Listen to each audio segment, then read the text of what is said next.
Shalom Bapak Ibu yang terkasih yang berada di Catholic Center Jalan Pengawan nomor 3 Surabaya, maupun semua teman-teman yang ada di Zoom, khususnya untuk teman-teman yang dari luar Surabaya, dari Jakarta, dan saya melihat Juli dari Padang, dan juga teman-teman dari belahan bumi yang lain, khususnya dari Orlando, Gwen, termasuk dari Bunda Kudus yang ada di Amerika, dan juga saya melihat beberapa teman-teman yang menyusul seperti Bu Kyong, Lili, dan juga Sian, teman-teman semuanya dari Amerika. Terima kasih Anda masih join kembali di Bunda Kudus. Hari ini sebenarnya masih belum pembukaan dari Pindoman, tetapi kita mempunyai tamu khusus pada hari ini. Kita comot ya, Romo Istimur Bayu dari Subang, Jawa Barat, yang mana setelah Pindoman ini nanti malam beliau kembali ke Subang di Jawa Barat. Jadi kita sungguh mendapatkan berkat dengan kehadiran Romo Istimur Bayu. Beri kemuliaan untuk Tuhan Yesus, tepuk tangan semuanya. Bapak Ibu yang terkasih, setelah kita libur hampir 3 mingguan, kita bertemu lagi, dan Kemis yang lalu Day Verbum juga sudah dimulai bersama Pater Robi Wawor OFM, dan besok saya mengharap kehadiran teman-teman yang di sini untuk Pindoman yang akan dimulai juga pada tanggal 17 besok di HKY. Di HKY dekatnya Gua Maria, kita bersama dengan Romo Paroki dari HKY, Romo Tommy, dan saya mengharapkan kehadiran Bapak Ibu karena kita nanti ada makan pecel. Kasihan banget yang ada di sana ya, nggak bisa ikut makan pecel. Nanti kita kasih aja gambarnya ya. Terima kasih Bapak Ibu yang terkasih. Kita akan membuka pengajaran pada pagi hari ini supaya kita bersiap-siap jika berita mengatakan 2023 itu bakal suram, tetapi anak-anak Tuhan tidak akan suram, sebab kita percaya Yesus sudah lahir sebagai terang dunia. Amin. Ya, Bapak Ibu yang terkasih, Juli Lolong bersama Paulus dan juga PKJ, yaitu Bunda Kudus Junior, yang pada kesempatan pagi hari ini akan memuji Tuhan bersama dengan kita semuanya. Tuhan Yesus memberkati.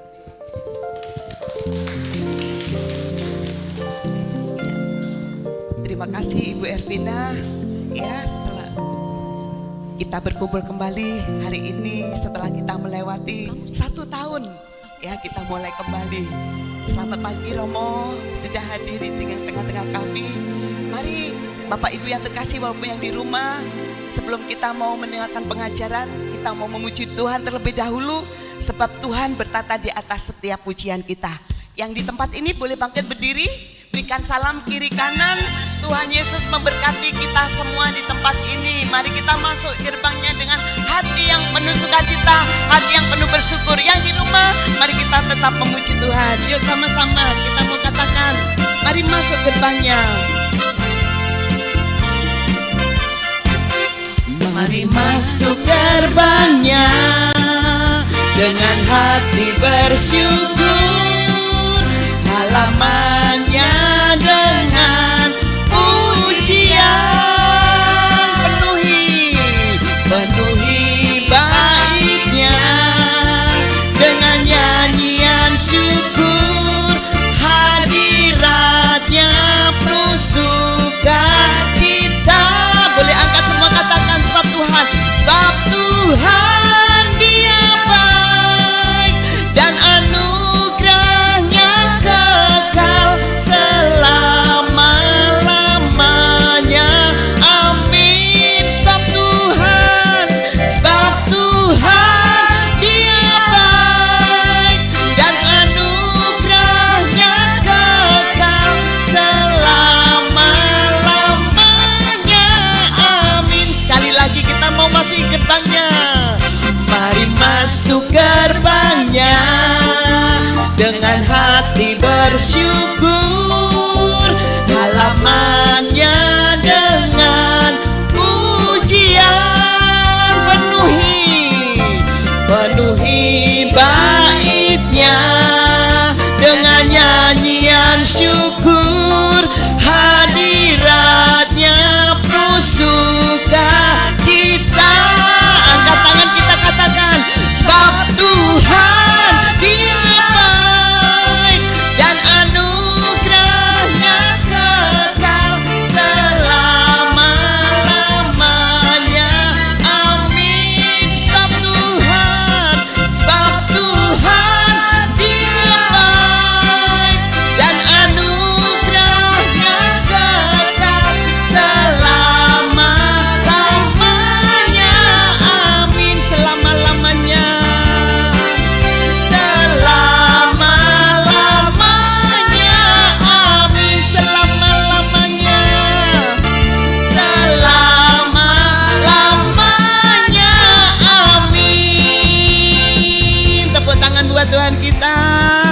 Boleh silakan duduk.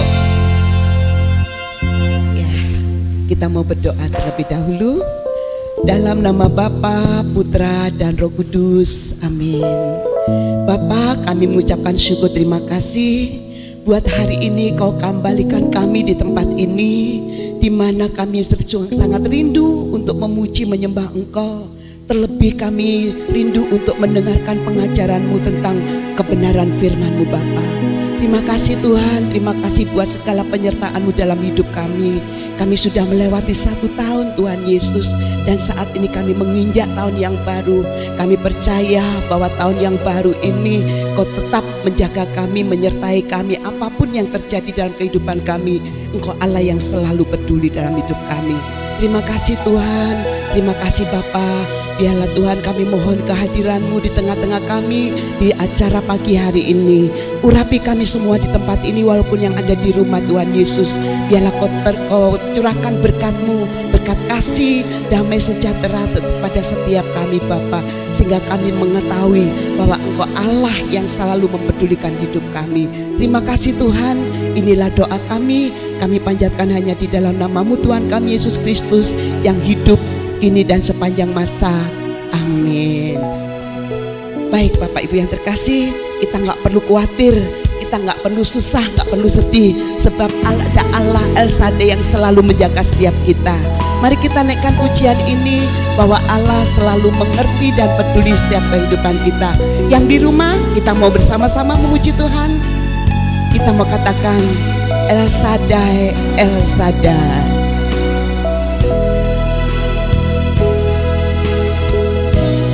Sama-sama katakan.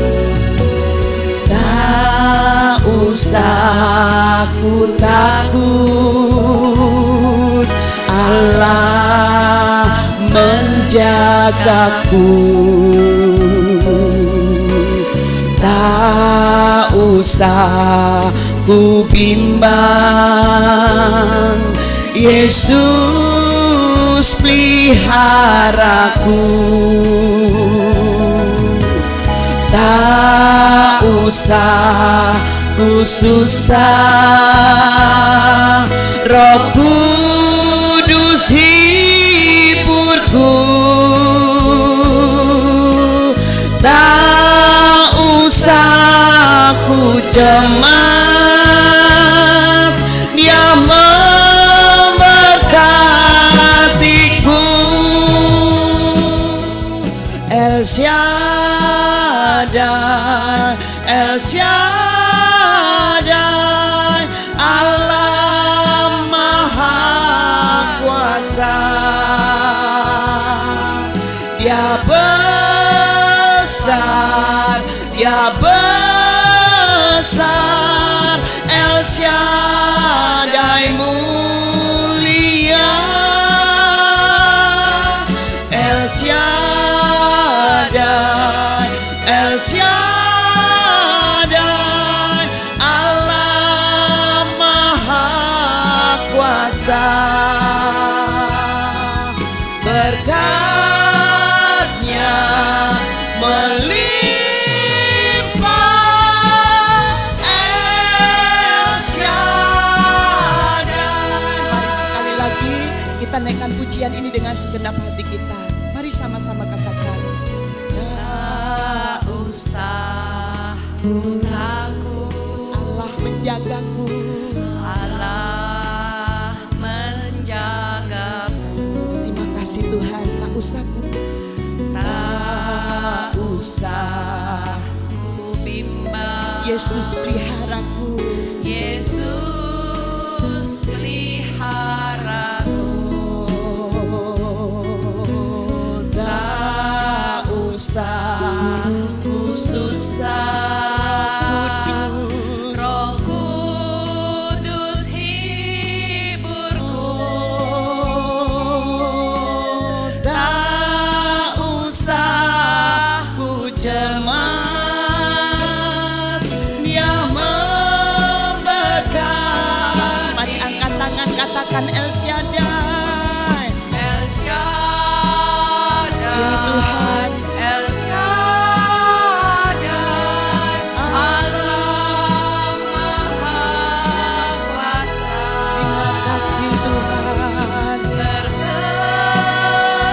besar kau Tuhan.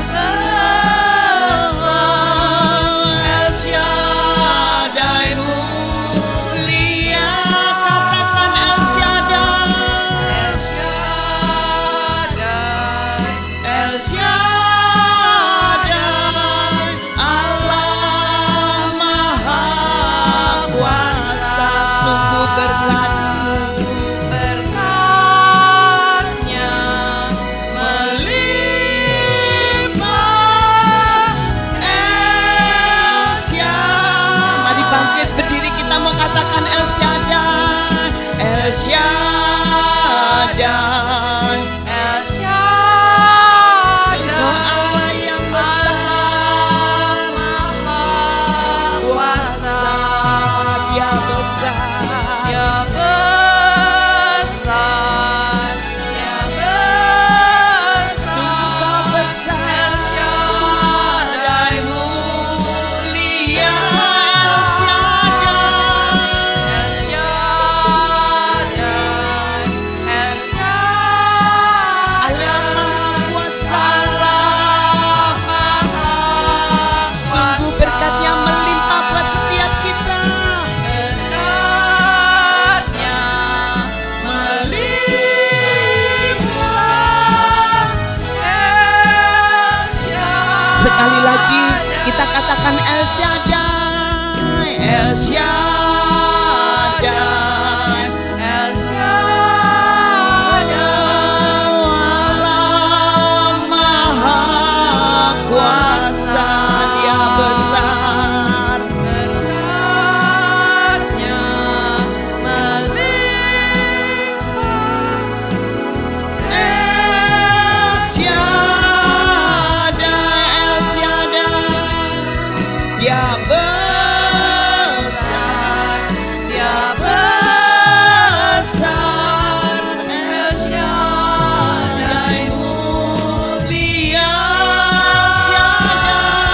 El Shaddai, El Shaddai. Allah Maha Kuasa, berkat-Nya, berkat-Nya melimpah. El Shaddai, berkat-Nya, berkat-Nya melimpah.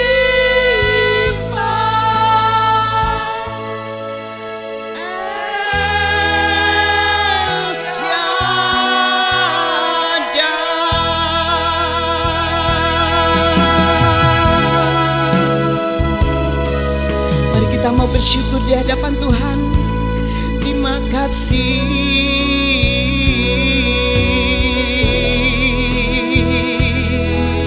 Terima kasih Tuhan.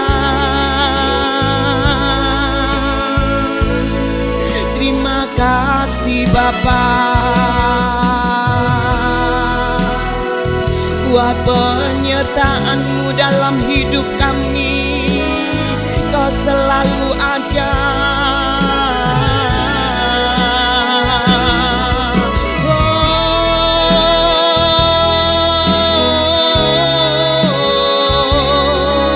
Kau Allah kami yang selalu ada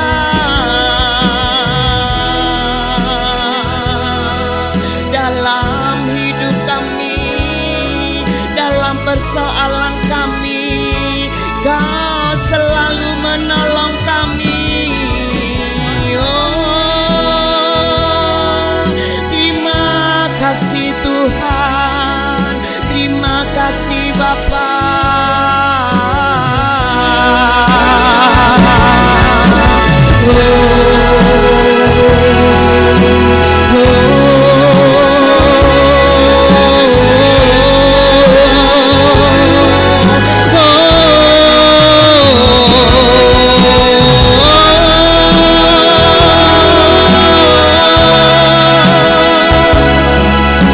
Terima kasih.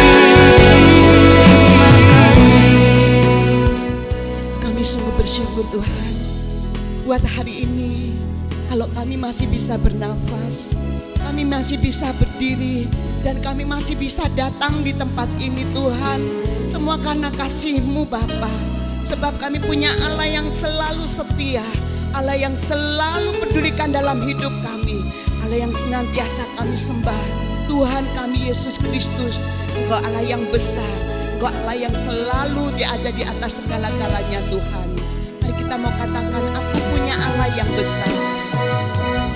Aku punya Tuhan yang besar, yang telah berjanji dan sanggup menggenapi imanku. Tersematkan percaya kuasa-Nya, ku terima sekarang kemenangan dari-Mu. Sama-sama katakan, aku punya Tuhan yang besar, yang telah berjanji dan sanggup menggenapi imanku. Bersepakkan percaya kuasa-Nya, ku terima sekarang kemenangan dari-Mu. Mari sekali lagi angkat tangan, katakan, aku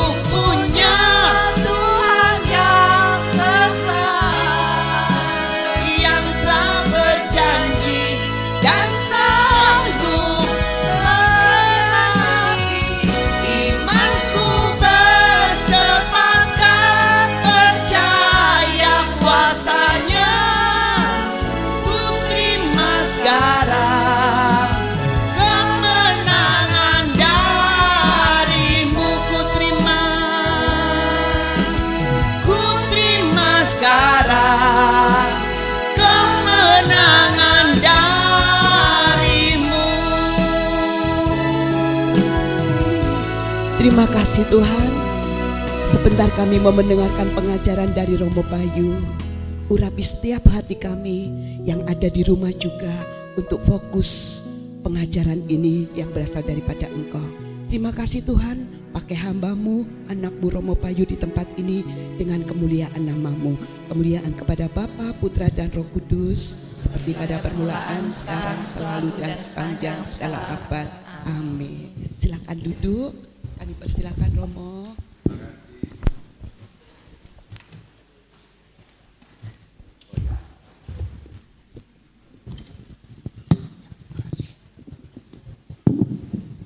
Terima kasih. Saya ada satu permintaan, nanti ada yang satu orang standby untuk membacakan ayat-ayat yang tertera. Jadi tolong satu orang nanti yang membacakan. Silakan ditampilkan. Ya, oke. Pertama saya ucapkan Shalom Alaikum. Jawabannya Alaikum Shalom ya. Semuanya Shalom Alaikum. Terima kasih, seperti mimpi karena biasanya hanya melihat di bayang-bayang semuanya, di layar maksudnya. Sekarang bisa berjumpa langsung, tadi beberapa sudah langsung berjumpa. Lalu mereka mengatakan, oh sekarang jumpa aslinya beda ya. Ya, begitulah namanya layar. Kalau di layar kamera kami itu banyak filternya. Sehingga di layar jauh lebih cakep dari aslinya. Aslinya jeleknya minta ampun. Terima kasih atas kelompok Pindoman Bunda Kudus sehingga memungkinkan saya berada di sini untuk berbicara sedikit mengenai tahun 2023 yang diprediksi oleh para analis, oleh para ekonom, segala macam hal-hal yang sulit dan akan menyulitkan bagi kita. Oh ya, apakah bisa, bagaimana caranya? Rupanya tidak bisa maju. Atau tolong dikendalikanlah dari sana saja, ya. Pokoknya feeling-feeling saja, nanti saya sampai di mana, ya ikuti saja slide-nya ya. Nah kalau kita lihat beberapa prediksi, silahkan boleh dimajukan beberapa slide, IMF, Menteri Keuangan, macam-macam, berbagai macam prediksi tahun 2023, terutama isu yang muncul adalah resesi ya. Kalau sudah resesi, nanti kehidupan ekonomi lalu akan menjadi sulit. Kita mendengar itu kadang-kadang takut, kadang-kadang juga merasa serem. Aduh, bagaimana? Kalau saya sih nggak terlalu takut, karena ya kurang lebih biasanya hidupnya begitu, nanti merosot sedikit. Tapi yang saya takutkan umat, nah kan gitu. Umat nanti bagaimana kehidupannya dan lain sebagainya dan lain sebagainya. Tetapi kalau kita melihat secara katakanlah ekonomi saja, secara duniawi, secara manusiawi, untuk Indonesia tidak terlalu perlu kita khawatirkan yang bagaimana untuk Indonesia. Karena Indonesia sistem ekonominya agak-agak sedikit berbeda dengan negara-negara yang justru maju. Kita tahu negara-negara maju ketika resesi kolaps langsung. Tapi Indonesia agak-agak bertahan karena punya yang namanya UMKM. Yang di negara-negara sana-sana saya itu nggak ada. Yang seliweran di jalan, apa itu pedagang-pedagang kecil, itulah yang menghidupkan ekonomi kita. Ini secara duniawi, secara manusiawi, ada sedikit penghiburan juga, ada sedikit celah-celah terang meskipun ada kabar-kabar yang sifatnya suram dan gelap. Jadi kalau kita perhatikan kan sebelum pandemi dulu, kemudian kita masuk pandemi, kan itu prediksi-prediksinya juga mengerikan kan. Kita diprediksi akan begini, begitu, begini, begitu. Tetapi rupanya karena usaha kecil, menengah, dan mikro yang bergerak di jalanan itu, rupanya itulah yang secara ekonomi dapat menopang ekonomi Indonesia, sehingga kita melalui pandemi memang ada banyak kehancuran, tetapi ternyata tidak sehancur yang dibayangkan, tidak seambruk yang dibayangkan. Kita jauh lebih baik daripada negara-negara tetangga yang mungkin ekonominya lebih baik daripada kita. Itu kabar gembiranya secara ekonomi, secara duniawi. Nah, sekarang kita akan bahas bagaimana kabar gembiranya secara iman kita, sikap kita secara iman, dan bagaimana kita harus menempuh menghadapi barangkali benar prediksi-prediksi seperti itu. Aku mengajak saudara-saudari untuk melihat dua kehidupan dalam Alkitab. Yang pertama keluarga Yakub. Yakub yang punya anak 12, yang kemudian namanya diubah menjadi Israel. Kita nanti akan fokus pada sosok Yusuf yang mengalami hal yang buruk. Pasti sudah langsung tahu ya. Hal yang buruk dialami sampai di Mesir dijual sebagai budak, itu yang pertama akan kita lihat. Lalu yang kedua tokoh yang namanya Ruth dan Naomi. Kita juga tahu waktu itu masa kelaparan menaungi negeri Israel sehingga mereka harus mengungsi ke tanah Moab. Nah, dari situ kita akan belajar bagaimana tokoh-tokoh dalam Alkitab menghadapi krisis, menghadapi kehidupan yang suram, menghadapi sesuatu yang tidak diinginkan semua orang, tetapi dengan sikap iman. Yuk pertama kita lihat bagaimana keluarga Yakub dan latar belakangnya. Maju lagi. Untuk hal yang pertama kita akan lihat bagaimana Yusuf dan saudara-saudaranya. Saya mohon bantuan salah satu untuk membacakan nas berikut ini, Kejadian 37 ayat yang kedua. Silakan. Tatkala berumur 17 tahun, biasa menggembalakan kambing domba bersama-sama dengan saudara-saudaranya. Dan Yusuf menyampaikan kepada ayahnya kabar tentang kejahatan saudara-saudaranya. Ini latar belakangnya, bagaimana keturunan Yakub, Yusuf dijahati oleh saudara-saudaranya. Maju satu ayat, silakan. Pada suatu kali, pergilah saudara-saudaranya menggembalakan kambing domba ayahnya dekat Sikem. Lanjut lagi, ayat 19 ya. Kata mereka seorang kepada yang lain, lihat, tukang mimpi kita itu datang. Sekarang, marilah kita bunuh dia dan kita lemparkan ke dalam salah satu sumur ini. Kita tahu mulai sadis ya. Saudara-saudaranya diliputi rasa iri pada waktu itu, sehingga ada rencana mari kita bunuh dia. Tapi untung ada yang mengingatkan, yaitu Ruben, ayat 21. Silakan. Ketika Ruben mendengar hal ini, ia ingin melepaskan Yusuf dari tangan mereka. Sebab itu katanya, janganlah kita bunuh dia. Jangan bunuh dia. Ini cara Tuhan pertama sehingga Yusuf menjadi selamat. Lanjutannya supaya kita tahu dulu latar belakangnya. Ayat 26. Lalu kata Yehuda kepada saudara-saudaranya itu, apakah untungnya kalau kita membunuh adik kita itu dan menyembunyikan darahnya? Marilah kita jual dia kepada orang Ismail ini, dan saudara-saudaranya mendengarkan perkataannya itu. Mari kita lihat ayat 27, saudara-saudari. Kalau kita perhatikan ayat 27, dan kita lihat sebelumnya tadi yang jangan dibunuh, sepertinya kan selamat.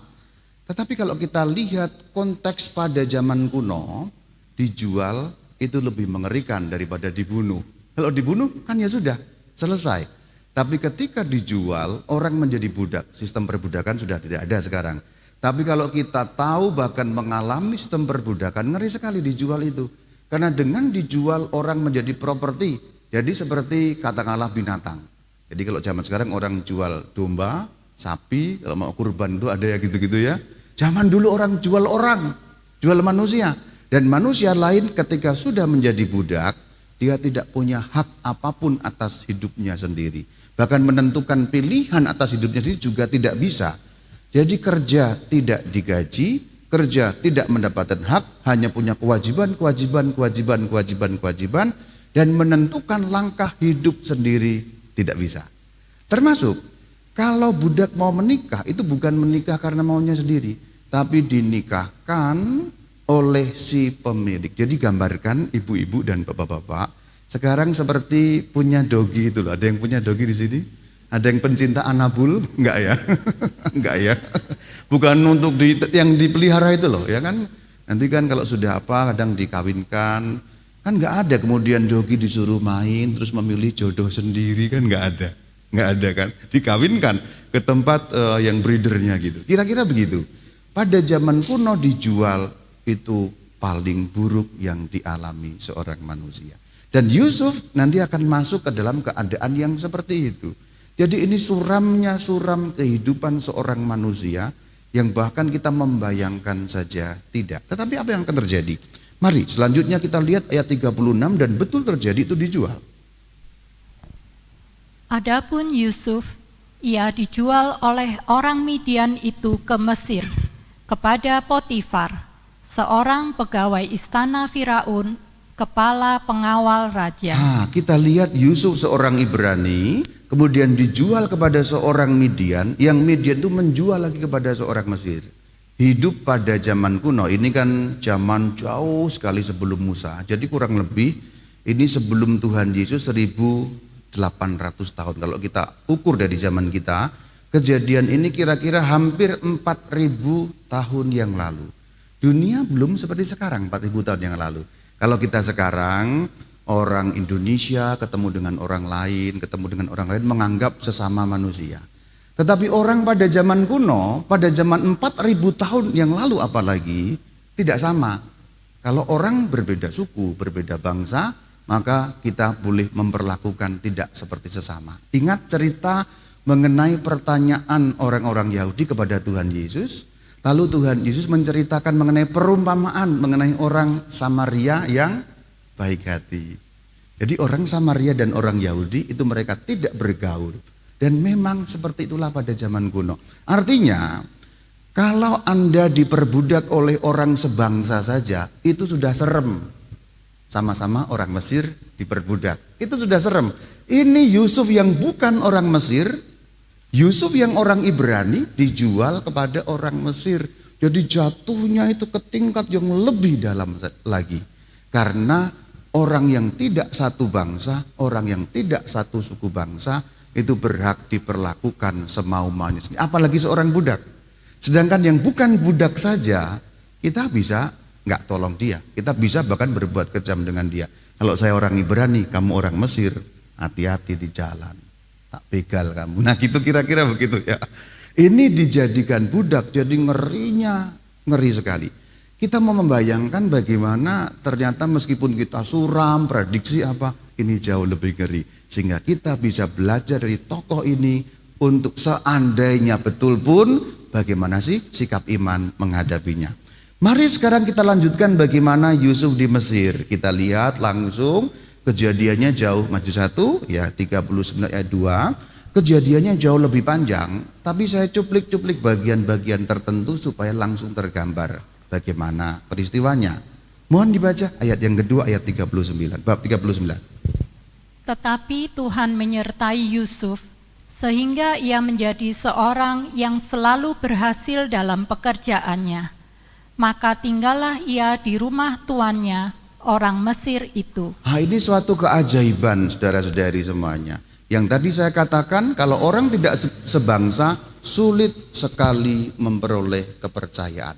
Tetapi ternyata Yusuf dipercaya, dan kata kuncinya ini, Tuhan menyertai Yusuf sehingga selalu menjadi berhasil di dalam segala pekerjaannya. Bahkan nanti lebih jauh.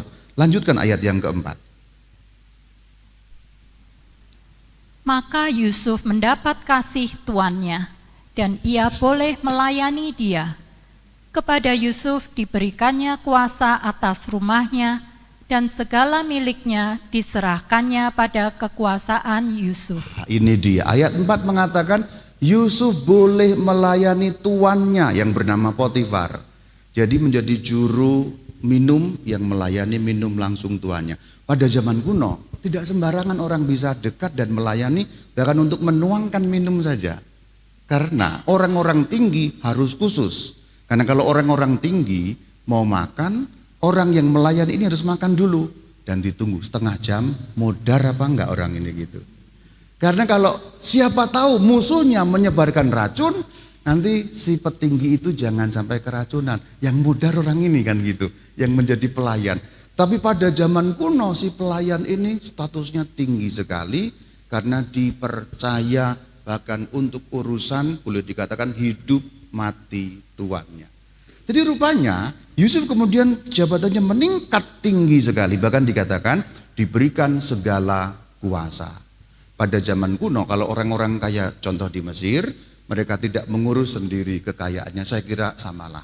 Orang-orang kaya zaman sekarang juga nggak ambil pusing dengan kekayaannya, bukan? Serahkan saja pada manajer dan diurus. Mungkin orang-orang yang kaya sekarang juga lupa asetnya, tanahnya di mana saja, gedungnya di mana saja, suruh ngurus. Pada zaman kuno pun seperti itu. Nah, Yusuf diberikan kuasa untuk mengurus seluruh aset dari tuannya yang bernama Potifar. Kuncinya apa? Mundur satu tadi yang saya beri kotak, yaitu Tuhan menyertai. Tolong mundur satu langkah, ya. Tuhan menyertai Yusuf. Kata kunci ini yang akan diulang terus dalam beberapa. Nah, sekarang maju 2 slide ya. Pada ayat yang kelima, silahkan. Sejak ia memberikan kuasa dalam rumahnya dan atas segala miliknya kepada Yusuf, Tuhan memberkati rumah orang Mesir itu karena Yusuf, sehingga berkat Tuhan ada atas segala miliknya, baik yang di rumah maupun yang di ladang. Kita belajar dari Kejadian 39 ayat yang kelima.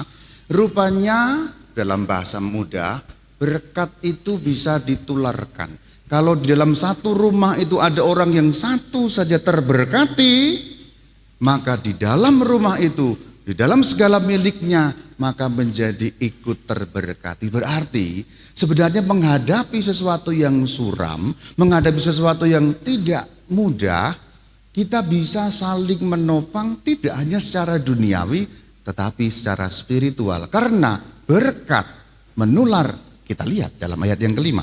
Karena Yusuf, perhatikan, karena Yusuf Tuhan memberkati orang Mesir itu. Orang Mesir tidak nyembah Tuhan loh ya. Orang Mesir menyembah dewanya sendiri. Ada Anubis, ada Dewara dan lain sebagainya. Tetapi karena Yusuf orang yang terberkati di situ, maka rumah orang Mesir itu menjadi terberkati. Maka saudara-saudari, seandainya di dalam rumahmu ada yang sedang gak eling, ada yang sedang gila, ada yang sedang main gak jelas, ada yang sedang lupa daratan.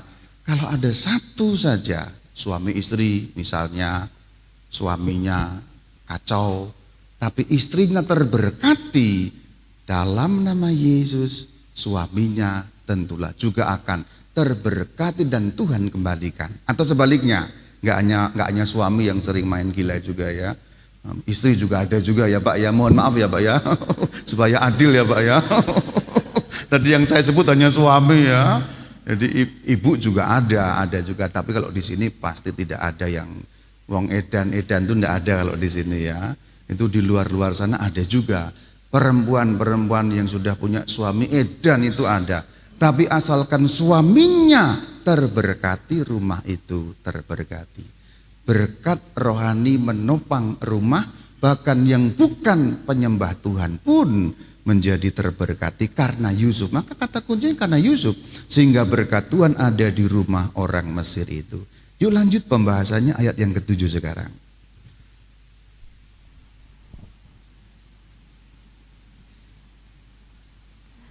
Selang beberapa waktu, istri tuannya memandang Yusuf dengan berahi, lalu katanya, "Marilah tidur dengan aku."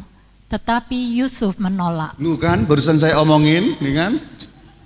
Ada istri yang main gila juga, ini gila juga nih Nyonya Potifar ini kan. Barusan saya omongin ada juga. Jadi dari 4.000 tahun yang lalu, orang-orang wedok edan itu sudah ada ternyata gitu. Orang-orang wedok yang edan itu ya gak aruh aku juga kenapa kok ada yang edan seperti ini. Padahal pada zaman kuno kan juga belum ada emansipasi ya. Iya, kalau sekarang mungkin ya oke lah, karena sekarang umumnya ya ada kesetaraan ini dan itu, perempuan bergerak bebas kemanapun. Pada zaman kuno perempuan tidak bergerak bebas kemanapun. Tetapi kok ya sempat-sempatnya Nyonya Potifar ini memandang Yusuf dengan birahi, wis tuwek loh. Kok ya isih gitu-gitu yang dipikirkan. Ini kira-kira Yusuf itu umurnya 16 tahun kira-kira. Banyak tafsiran mengatakan 15-16, tapi sudah gagah, ganteng, seperti artis, nggak tahu siapalah artisnya ya. Nah kalau Nyonya Potifar ini kira-kira sudah umur 50-an lah gitu ya. Jadi sudah karena dulu kan nggak ada skincare ya dulu ya. Nggak ada, dulu nggak ada skincare ya. Hanya Cleopatra yang pakai skincare waktu itu. Dia sudah kalau Ibu Potifar kan belum ya, belum pakai skincare. Jadi 50 itu kalau seperti sekarang kayak tampaknya sudah 70 gitu loh ya. Yang sudah ininya kemana-mana gitu. Wis elek tuwek gitu loh. Masih mikir maaf birahi gitu. Nah ini. Tadi Yusuf sudah naik. Tapi ternyata pada satu titik apa yang sudah naik prestasi dan juga keberhasilan tadi ternyata mengalami sesuatu godaan. Dan nanti kita lihat akan jatuh kembali. Mengalami kejatuhan karena si ibu Potifar yang tidak tahu malu ini. Kita baca ayat 12. Yusuf sudah menolak, lalu apa yang terjadi? Lalu perempuan itu memegang baju Yusuf sambil berkata, "Marilah tidur dengan aku." Tetapi Yusuf meninggalkan bajunya di tangan perempuan itu dan lari keluar. Dipanggilnyalah seisi rumah itu. Terus lanjut satu lagi, lalu Yusuf ditangkap ayat 20.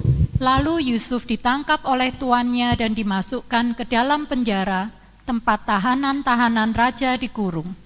Demikianlah Yusuf dipenjarakan di sana. Itu dia. Lalu mengalami sesuatu yang buruk karena si Nyonya Potifar ngajak bobok. Kan terus terang sekali tadi, marilah tidur dengan aku. Dan Yusuf menolak. Dan rupanya si ibu Potifar ini ya dalam cerita novel, sinetron, film kan gitu ya. Kalau ditolak berubah cepat menjadi benci. Karena katanya cinta dan benci kalau sudah ditolak cepat sekali berubahnya. Maka ditarik itu pakaian Yusuf sehingga Yusuf difitnah mau memperkosa Nyonya Potifar. Mungkin Yusuf dalam hati juga bilang, lah memperkosa kok sudah nenek-nenek gitu.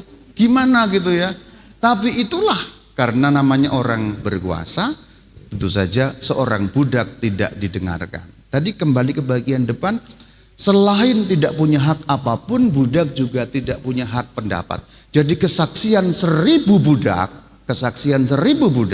dibandingkan kesaksian 2 perempuan kalah. Padahal kesaksian 2 perempuan pada zaman kuno tidak ada artinya apa-apa. Mohon maaf ibu-ibu ya, ini kan kelompok ibu-ibu ya. Ini kita bicara pada zaman kuno loh ya, bukan zaman sekarang. Jadi pada zaman kuno kesaksian wanita itu tidak punya nilai. Karena wanita dianggap seperti ya kambing, domba gitu, perempuan pada zaman kuno. Tapi kesaksian 1000 budak laki-laki pun tidak lebih tinggi daripada kesaksian 2 orang wanita yang sebenarnya tidak punya nilai di dalam zaman pada waktu itu. Tapi ternyata kemudian kesaksian si wanita itu lebih unggul. Kenapa sih? Karena Yusuf seorang budak. Dia tidak punya nilai kesaksian apa-apa, maka dipenjara. Dan di sini kita lihat bagaimana nanti perjuangan Yusuf di saat-saat suram akan menguatkan kita juga. Tetapi di bagian awal yang kita mesti ingat, Tuhan menyertai, diulang kembali. Yuk kita lihat ayat selanjutnya, ayat yang ke-21. Tetapi Tuhan menyertai Yusuf dan melimpahkan kasih setianya kepadanya, dan membuat Yusuf kesayangan bagi kepala penjara itu. Nah, mari kita lihat maju satu slide. Tuhan menyertai Yusuf, itu diulang. Tadi Tuhan menyertai Yusuf, Yusuf menjadi kesayangan bagi Tuhan di rumah itu. Sekarang bahkan dalam penjara pun Tuhan menyertai Yusuf sehingga menjadi kesayangan bagi kepala penjara. Kita lihat ayat selanjutnya. Sebab itu kepala penjara, silahkan. Sebab itu kepala penjara mempercayakan semua tahanan dalam penjara itu kepada Yusuf, dan segala pekerjaan yang harus dilakukan di situ dialah yang mengurusnya. Mempercayakan, diulang kembali. Tadi Tuhan yang mempercayakan, sekarang urusan-urusan di penjara mempercayakan. Apa yang membuat kita bisa dipercaya? Penyertaan Tuhan. Tapi dari pihak Yusuf seorang yang tidak punya niat jahat. Yusuf tidak seorang yang punya niat yang aneh-aneh. Terbukti tadi digoda juga tidak jatuh dalam godaan.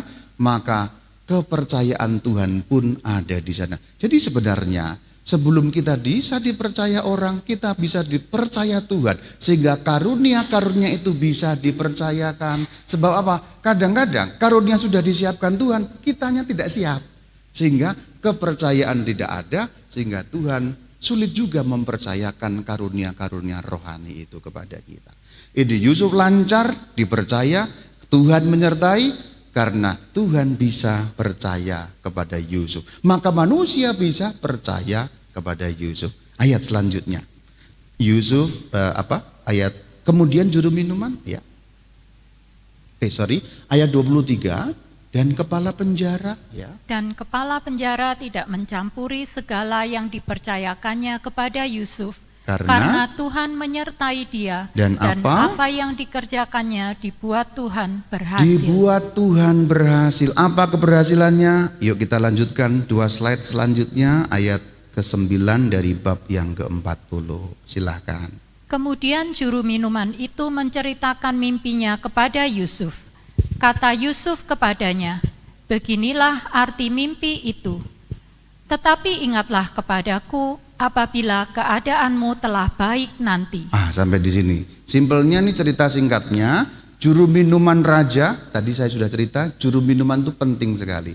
Difitnah sehingga dia jatuh dari jabatannya dan dipenjara. Tapi kemudian dia mendapat mimpi. Mimpinya bagus menurut Yusuf, bahwa itu tanda si juru minuman akan kembali kepada jabatan tinggi untuk menjadi pelayan bagi Fir'aun. Tapi Yusuf punya pesan, ayat 14, silakan baca. Ingatlah kepadaku. Ini seperti kalau kita sedang berjuang sama-sama. Kita berjuang sama-sama, nanti kon kelingan mbak aku yo gitu ya. Ternyata juru minuman yang kemudian naik kembali kepada jabatan yang tinggi itu lupa pada Yusuf. Kita baca ayat selanjutnya. Ayat 21. Kepala juru minuman itu dikembalikannya ke dalam jabatannya, tetapi Yusuf tidaklah diingat oleh kepala juru minuman itu, melainkan dilupakannya. Sakitnya tuh di sini loh ya, kalau dilupakan. Berjuang sama-sama di penjara, sudah dikasih petunjuk gini mimpimu nanti kamu akan kembali, giliran dia sukses, dilupakanlah Yusuf. Kira-kira berapa lama lupanya? Berapa hari lupanya? Berapa hari? Kita lihat, ayo kita lihat terus 3 slide selanjutnya. Berapa lamanya? Kita baca sama-sama. Setelah lewat 2 tahun lamanya, bermimpilah Fir'aun bahwa ia dan seterusnya. Setelah 2 tahun ini nanti si juru minuman yang sudah tinggi kembali itu baru ingat ketika Fir'aun juga memperoleh mimpi dan kemudian tiba-tiba dia ingat, oh ya, aku punya teman di penjara yang pandai menafsirkan mimpi. Tapi sudah berjalan 2 tahun. Coba nungguin 2 tahun dan gak inget-inget itu gimana perasaanmu kalau diperlakukan seperti itu? Mangkel gitu. Yusuf ini mangkel juga. Artinya petunjuk setelah lewat 2 tahun ini kadang-kadang pertolongan Tuhan menunggu juga kesiapan segala sesuatu bagi kita. Ini artinya petunjuk Alkitab mengatakan setelah lewat 2 tahun mau memberitahu kita, kadang-kadang pertolongan Tuhan tidak langsung. Tapi memang Tuhan menunggu tepat pada saatnya menyiapkan segala sesuatu yang tidak kita lihat. Sehingga aku siap, orang lain siap, situasinya siap, dan yang paling penting pertobatan kita siap untuk menerima karunia-karunia Tuhan. Kembali kepada bagian awal. Kadang-kadang kita tidak siap dipercaya Tuhan, maka kadang Tuhan memperlama waktu. Dan di sini 2 tahun. Kita membayangkan seandainya juru minuman tadi langsung ingat, ceritanya lain. Jadi Tuhan menunggu 2 tahun dengan membuat juga si juru minuman lupa. Karena ini yang bermimpi nanti langsung Fir'aun sendiri, pucuk pimpinan Mesir, sehingga Yusuf nanti akan punya akses langsung pada kekuasaan bangsa Mesir. Sesuatu yang lebih besar daripada yang dipikirkan Yusuf, yang mampu dia gambarkan selama hidupnya. Coba seandainya kemudian juru minuman ingat, langsung diangkat, mentok-mentoknya jadi apa? Ya paling juga pembantu lagi. Seperti di rumah Potifar tadi, ya sudah mentok karirnya di situ karena dia seorang budak. Bahkan mungkin tidak mendapatkan kebebasan sebagai seorang budak. Kita ambil contoh juru minuman, ingat lalu diambil Yusuf ke rumah dia, sepertinya hanya akan mengulang kembali cerita yang sebelumnya. Siapa tahu istri dari juru minuman ini juga hidung belang loh ya. Ternyata ada wanita hidung belang juga ya. Siapa tahu berulang lagi malah lebih kacau yang terjadi. Tapi Tuhan tunggu 2 tahun sehingga tepat pada saatnya Fir'aun yang bermimpi. Pendek kata kemudian yang terjadi ayat 14, silakan lanjutkan. Kemudian Firaun menyuruh memanggil Yusuf. Berkatalah Firaun kepada Yusuf, "Aku telah bermimpi. Hanya dengan mendengar mimpi saja engkau dapat mengartikannya." Ayat 41, langsung ayat 41. Selanjutnya Firaun berkata kepada Yusuf, "Dengan ini aku melantik engkau menjadi kuasa atas seluruh tanah Mesir." Ini lompat. Jadi tadi ayat 14, saya langsung lompat ayat 41, tapi ada ceritanya kan sebenarnya, yaitu Fir'aun mengikuti apa yang Yusuf katakan sehingga siap akan terjadi kelaparan karena petunjuk dari Yusuf. Oleh karena itu Fir'aun melihat, oh benar orang ini berhasil, maka dia dijadikan wakil dari Fir'aun, malah dikatakan, aku melantik engkau menjadi kuasa atas seluruh tanah Mesir. Orang nomor 2 di bawah Fir'aun. Artinya saudara-saudari, kalau kita belajar di tokoh Yusuf, ternyata kehidupan tidak terlalu suram. Kalau kita punya keyakinan Tuhan menyertai kita. Karena keyakinan Tuhan menyertai kita, berarti kita bisa dipercaya Tuhan. Keyakinan yang sungguh Tuhan menyertai kita, kita bisa dipercaya Tuhan untuk memperoleh karunia-karunia. Kalau kita tidak punya keyakinan Tuhan menyertai kita, apa yang terjadi? Maka kita tidak bisa dipercaya Tuhan. Pertolongan Tuhan sulit untuk terjadi pada diri kita. Pendek kata, kemudian Yusuf berhasil karena Tuhan menyertai dia. Lanjut sampai pada judul krisis pangan. Kemudian setelah itu, ternyata tanah Israel mengalami yang namanya krisis pangan. Sehingga orang-orang dari seluruh dunia harus datang ke tanah Mesir, karena tanah Mesir satu-satunya yang waktu itu siap untuk menyambut segala macam prediksi buruk itu. Dan Yusuf menjadi penyelamat bagi saudara-saudaranya. Langsung kita baca mundur lagi, Kejadian 45, terus mundur ayat yang ke-6. terus mundur, terus mundur, terus mundur, masih terus ya. Krisis pangan masih lanjut, terus ya sampai ayat 45. Nah di sini ya, satu lagi mundur ya, di situ. Ini langsung singkatnya bagian ini, silakan dibaca. Karena telah 2 tahun ada kelaparan dalam negeri ini, dan selama 5 tahun lagi orang tidak akan membajak atau menuai, maka Allah telah menyuruh aku mendahului kamu untuk menjamin kelanjutan keturunanmu di bumi ini dan untuk memelihara hidupmu. Saudara-saudari, ini perkataan Yusuf yang menjadi kesimpulan dalam imannya. Apa yang dialami yang buruk, dia dijual, difitnah, masuk penjara, dan lain sebagainya itu tidak dipandang apa-apa kecuali ini, yaitu menjamin kelanjutan keturunan, memelihara hidup. Dan berarti Yusuf di sini yakin bahwa pemeliharaan yang dia dapatkan bukan dari dia sendiri, tapi Allah yang menyediakan bagi dia. Sehingga dia bisa menolong papanya, saudara-saudaranya. Inilah awal mulanya kemudian orang Israel pindah ke tanah Mesir dan berkembang biak, nanti akhirnya 400 tahun kemudian ditindas dan keluar dari tanah Mesir. Ini awal mulanya. Tapi ketika mereka mengalami krisis pangan, Tuhan menolong dengan cara lain yang tidak terbayangkan sama sekali. Yang tampaknya buruk, Yusuf dijual, Yusuf difitnah, Yusuf masuk penjara. Dia disiapkan oleh tangan Tuhan menjadi bantuan bagi saudara-saudaranya. Artinya apa?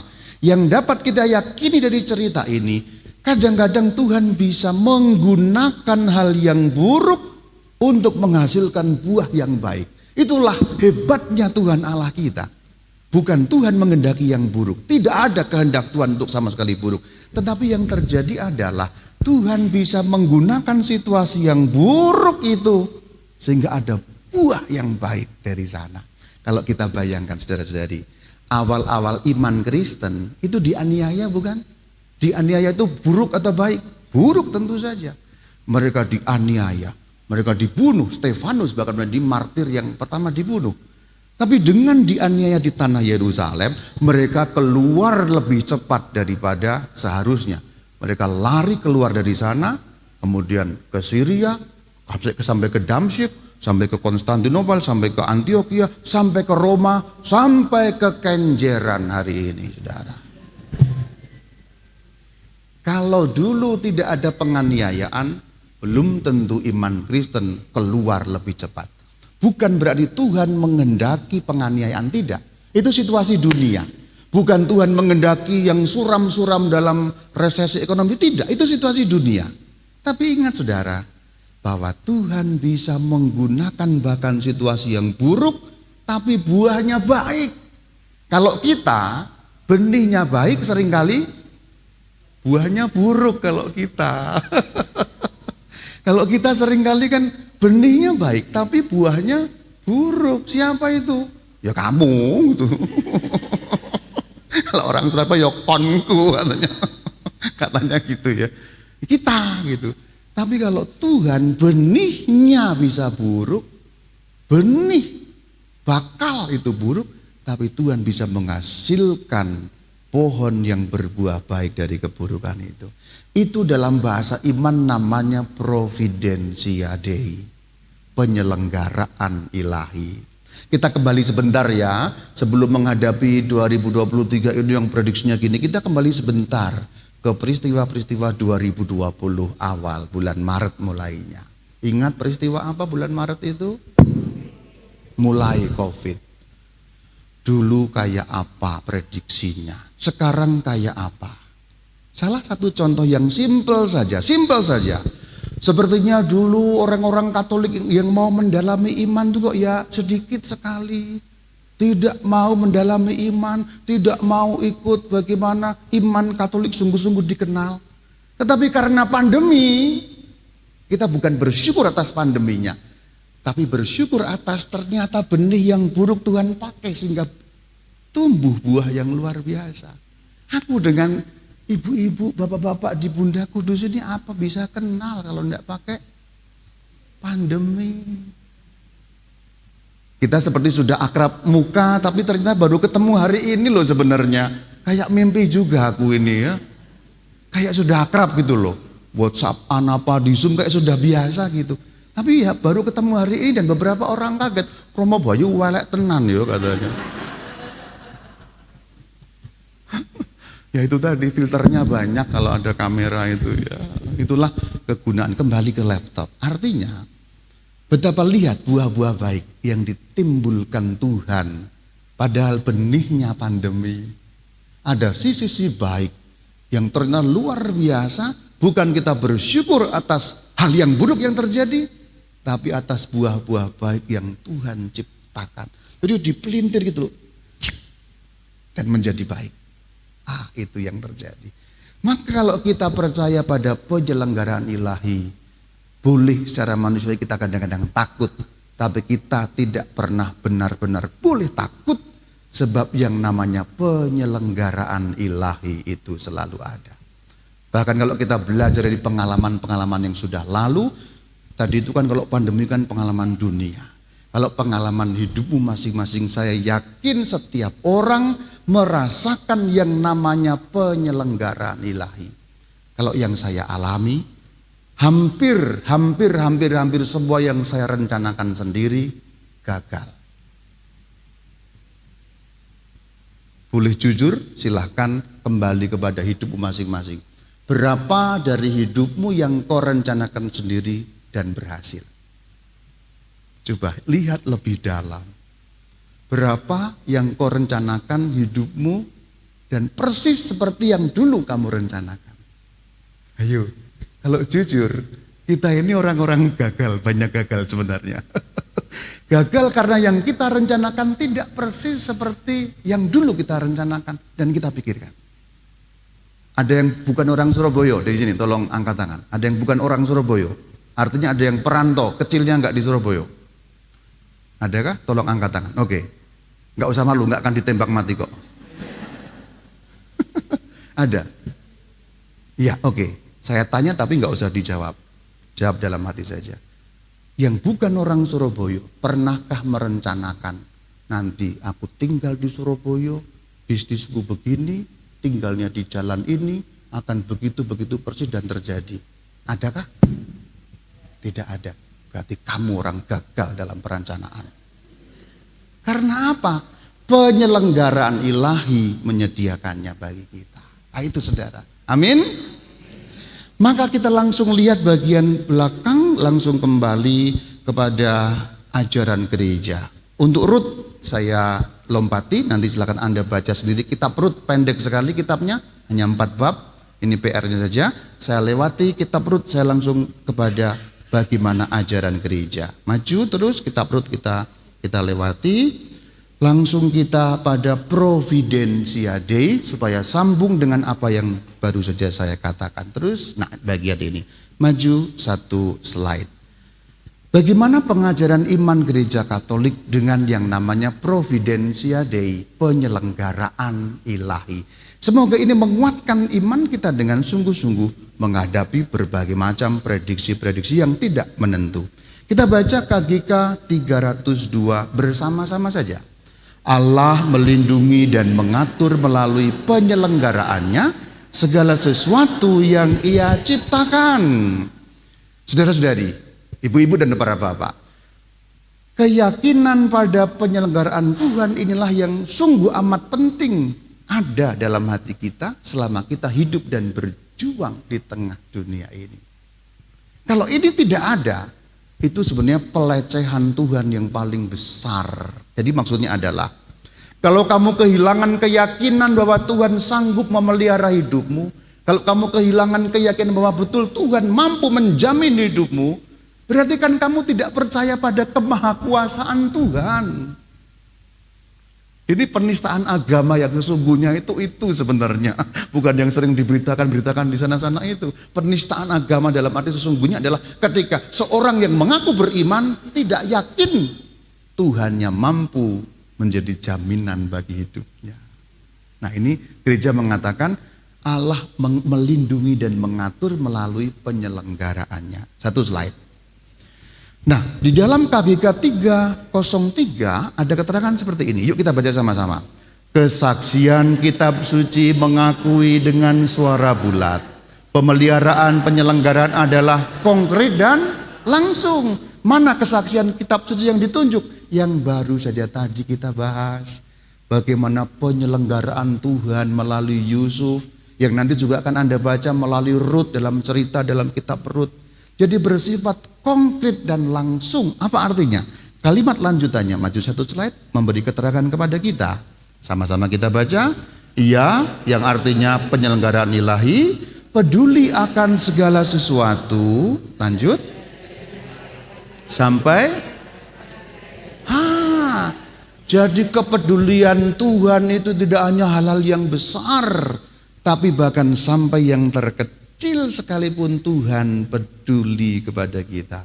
Ayat Alkitab mengatakan, bahkan kamu tidak berkuasa memutihkan dan menghitamkan rambutmu sehelai pun. Atau kalau kalimat yang lain, bahkan kamu, ini enggak ada di Alkitab, kamu tidak berkuasa untuk membotakkan. Jadi artinya Tuhan itu memikirkan sampai hal-hal yang terkecil, bukan hanya hal-hal yang besar-besar saja. Maka kalau kita kemudian lanjut dalam pengajaran gereja pada KGK 305 lebih jelas lagi. Yuk kita baca. Yesus menghendaki penyerahan diri sebagai anak kepada penyelenggaraan Bapa Surgawi yang peduli akan kebutuhan-kebutuhan terkecil anak-anaknya. Sebab itu janganlah kamu khawatir. Ini Yesus yang menghendaki. Karena itulah beliau mengatakan janganlah kamu khawatir. Tapi pertanyaan besarnya adalah, Romo, ini kan Yesus menghendaki jangan khawatir. Tetapi kenyataannya kita sering merasa khawatir. Iya Pak, iya. Iya. Jadi kalau Tuhan mengatakan jangan khawatir, kok kenyataannya kita sering merasa khawatir. Dua hal saudara-saudari. Yang pertama, yang tanpa Anda sungguh-sungguh sadari, kekhawatiran salah satu serangan dari kuasa jahat. Kalau kita merasa khawatir, kita tidak percaya Allah Maha Kuasa. Berarti iman Anda lepas ketika Anda khawatir. Makin besar khawatirnya, makin turun kualitas imanmu. Jadi hal yang pertama. Jadi orang sering tidak menyadari bahwa sebenarnya kekhawatiran itu dipakai oleh kuasa jahat. Orang hanya membayangkan kalau kuasa jahat itu hanya lewat penampakan yang ngeri-ngeri. Kalau hanya penampakan yang ngeri-ngeri, nggak usah kuasa jahat Bapak dan Ibu ya. Lihat Romo Bayu sudah ngeri. Nah, kekhawatiran itu pekerjaan kuasa jahat. Karena kalau merasa khawatir, keyakinan bahwa Tuhan menjamin makin hilang. Jadi ingat, makin besar kekhawatiran, makin surut keyakinan iman kita bahwa Allah Maha Besar. Tadi kan kita sudah nyanyi ya, Allah besar, Allah besar, Allah besar, El Shaddai tadi kan. Tapi bener enggak kayak gitu? Nah ingat, kalau makin khawatir itu turun. Hal yang nomor dua, ketika kita mengalami kekhawatiran, apa yang perlu kita lakukan? Yang perlu kita lakukan adalah menyerahkan setiap usaha manusiawi kita untuk disempurnakan oleh daya kuasa berkatnya. Gampangnya begini, Tuhan aku sudah usaha dan betul kuusahakan begini, tetapi ini semua tolong disempurnakan. Usaha manusiawi perlu disempurnakan oleh kuasa Tuhan. Jadi bukan sikap kepasrahan yang berhenti, tapi sikap mengusahakan, tetapi aku tahu bahwa aku punya batas dan tolong disempurnakan Tuhan. Tolong ini bagianmu, karena aku tahu engkau mampu membuahkan buah yang baik, bahkan dari benih yang paling buruk sekalipun. Kalau kita tahu dan makin yakin bahwa Tuhan mampu menumbuhkan pohon dan buah yang baik dari benih yang buruk sekalipun, masa kita akan juga tetap tidak yakin. Salah satu caranya adalah kembali mengingat bagaimana sejarah hidupmu. kembali mengingat bagaimana pengalaman-pengalaman penyelenggaraan ilahi. Itu penting untuk menguatkan iman kita. Baru saja yang saya lakukan kan juga itu. Yang belum terlalu lama kita ingat pandemi, bagaimana penyelenggaraan Tuhan berhasil untuk itu. Dan setiap orang kan punya kisahnya masing-masing. Bagaimana Tuhan menyelenggarakan itu. Jadi salah satu obat untuk kekhawatiran adalah mengingat masa lalu. Loh, Romo katanya masa lalu nggak usah diingat. Iya, yang buruk-buruk nggak usah diingat. Betul. Perkataan masa lalu ditinggalkan itu nggak berlaku untuk semua. Kalau yang baik diingat. Dan orang Israel dan Alkitab selalu mengingat. Doa-doa orang Israel seperti itu. Doa-doa gereja bahkan seperti itu. Mengingat. Itu yang namanya, nah sekarang saya masuk teknis, anamnesis. Doa-doa Katolik, doa-doa dalam liturgi selalu anamnesis. Ya Tuhan, dahulu Engkau menuntun orang Israel keluar dari tanah Mesir. Selalu begitu. Ada yang diingat kebaikan Tuhan pada zaman dulu. Jadi salah satu yang bisa mengurangi kekhawatiran kita adalah doa anamnesis. Jadi doa kan gak hanya minta, ini teknis sekarang ya, bisa Anda lakukan. Kalau doa dalam nama Bapa dan Putra dan Roh Kudus, Tuhan aku sedang khawatir. Lalu diam sebentar, ingat pengalaman-pengalaman yang dulu Tuhan tolong dalam hidupku. Ingat bagaimana penyelenggaraan Tuhan berlaku dan menjadi baik bagi hidupku. Itu mengurangi kekhawatiran dalam hidup kita. Jadi gampangnya, kalau dulu Tuhan pernah berhasil menyelenggarakan dan menolong hidupku, masa sekarang dia akan gagal menyelenggarakan dan menolong hidupku. Nah, itu salah satu doa anamnesis. Itu kan di misa juga ada kan, Kristus telah wafat gitu kan, Kristus telah bangkit. Itu sudah berlalu atau apa belum? Ya sudah berlalu, tapi diingat untuk mengingatkan Kristus bangkit loh ya, gitu. Masing-masing dari kita punya anamnesisnya masing-masing. Ini obat untuk kekhawatiran, saudara. Anamnesis mengingat kebaikan penyelenggaraan Tuhan yang berhasil. Kalau dulu beliau berhasil, Allahku berhasil. Masa iya? Sekarang dia akan gagal kali ini. Tuhan kita tidak pernah gagal. Itu. Maka penutupnya adalah jangan khawatir. Ini kehendak Tuhan Yesus. Kalau Anda merasa khawatir, paling kurang sekarang punya satu teknik dan caranya untuk berusaha menghilangkan kekhawatiran itu. Mengingat kembali dalam doa segala penyelenggaraan Tuhan dalam hidup. Semoga kita menghadapi 2023 ini dengan satu, sukacita, dua, syukur. Dua hal ini. Satu, sukacita, dua, syukur. Sukacita karena kita memang orang-orang yang diberkati Tuhan. Syukur karena beberapa tahun yang lalu kita menghadapi yang buruk. Tapi benih-benih buruk itu Tuhan ubah menjadi buah-buah yang baik. Amin. Terima kasih atas kesempatan berbicara di sini. Shalom alaikum. Beri tepuk tangan buat Romo kita. Iya. Terima kasih banyak Romo Bayu, luar biasa. Membukakan mata kita jadi kita nggak perlu khawatir, ya, penuh sukacita dan syukur senantiasa. Ada pengumuman dari Ibu Ervina? Sebentar, saya terberkati sekali ya dengan ceramahnya Romo tadi. Salah satu contoh, saya berpikir begini, segala keburukan belum tentu itu buruk, kata Romo gitu ya. Salah satunya adalah Bunda Kudus sendiri. Ya, Bunda Kudus sendiri yang dulu hanya lokal Surabaya, melalui pandemi ternyata Bunda Kudus dipakai dari sampai luar negeri. Tepuk tangan buat Bunda Kudus ya. Anggotanya sekarang sampai Amerika, Singapura ya, luar biasa. Internasional. Iya, itu melalui pandemi yang Romo tadi katakan. Iya, yang dulunya nggak kenal Romo Bayu ya, sekarang juga katanya tadi sudah seperti akrab. Tapi satu ciri-cirinya yang ketinggalan, belangkonnya. Iya, makanya berbeda tadi. Masa ini Romo Bayu nggak ada belangkonnya. Baik, tepuk tangan buat Romo kita, luar biasa ya, membukakan hati kita. Ada pengumuman Ibu Vera? Ya, terima kasih Romo Bayu. Sangat luar biasa memberkati kami semua dan memang benar Bunda Kudus sekarang go internasional. Puji Tuhan. Saya akan membacakan beberapa pengumuman yang akan kita selenggarakan. Ya, seperti yang disampaikan oleh C. Ervin tadi bahwa besok adalah pembukaan Bindoman, tapi tempatnya tidak di tempat ini, ada di HKY di ruang aula lantai 1, aula Maria lantai 1 dekatnya Gua Maria.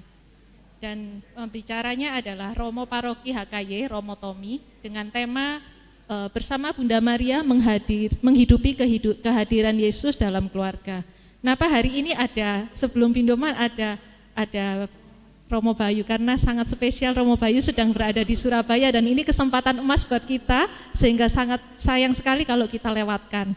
Berikutnya Kamis di Verbum bersama dengan Pak Frans dengan tema Kristologi. Kur Bunda Kudus juga sudah mulai latihan dengan jadwal hari Senin dan Selasa bersama dengan Ibu Lili Mokhtar, dan pengumuman Senin dan Kamis jam 10 sampai jam 12. Satu pengumuman yang akan saya sampaikan juga, Bunda Kudus akan melayani misa Jumat pertama di Catholic Center. Setiap misa Jumat pertama kita melayani untuk semua tugas liturgi di Catholic Center. Dan Catholic Center sudah menyelenggarakan perayaan Ekaristi setiap hari Rabu dan Jumat jam 12 siang. Sehingga Bapak Ibu yang ingin hadir dalam misa Ekaristi mungkin bisa datang ke tempat ini jam 12 siang. Bunda Kudus juga ada beberapa media sosial seperti YouTube, termasuk rekaman Bindoman hari ini dan beberapa Bindoman yang lain. Kemudian ada Instagram, Facebook, Telegram dan lain-lain dengan nama yang sama, channel Bunda Kudus. Bapak Ibu yang tergerak untuk membantu perkembangan Bunda Kudus, khususnya untuk acara Bindoman, bisa menyalurkan donasinya melalui rekening BCA atas nama Erni Istiawan atau Setiawati Mulyo dengan nomor rekening 46456756744. Kami juga menyediakan barang-barang rohani, mungkin Bapak Ibu ingin membantu pelayanan Pater Robi Wawor yang akan digunakan untuk pelayanannya di Holy Land, silahkan menghubungi Ibu Agnes dengan souvenir-souvenir yang cantik. Demikian pengumuman, kita lanjutkan dengan doa penutup dan berkat dari Romo Bayu, dan setelah itu pujian penutup bersama dengan Ibu Cantik. Tepuk tangan untuk Ibu Vera. Iya, kita minta doa Romo yang spesial ini hari ini datang di Surabaya. Serta berkat penutup kami persilakan Romo. Mari Bapak yang terkasih bangkit berdiri. Marilah kita semua berdiri dan mengakhiri dengan penuh rasa syukur perjumpaan kita hari ini. Mari kita berdoa. Dalam nama Bapa dan Putra dan Roh Kudus. Amin. Kyrie, Kyrie eleison. Kyrie, Kyrie eleison. Sama-sama.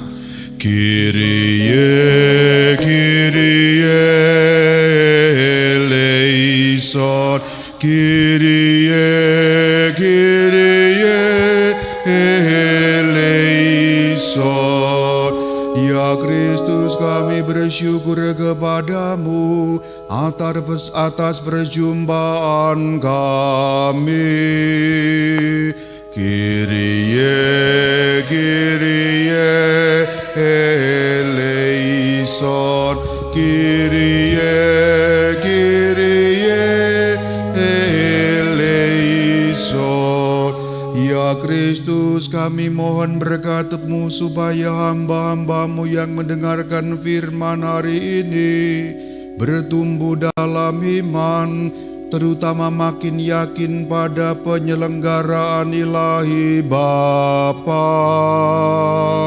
Kyrie, Kyrie eleison. Kyrie, Kyrie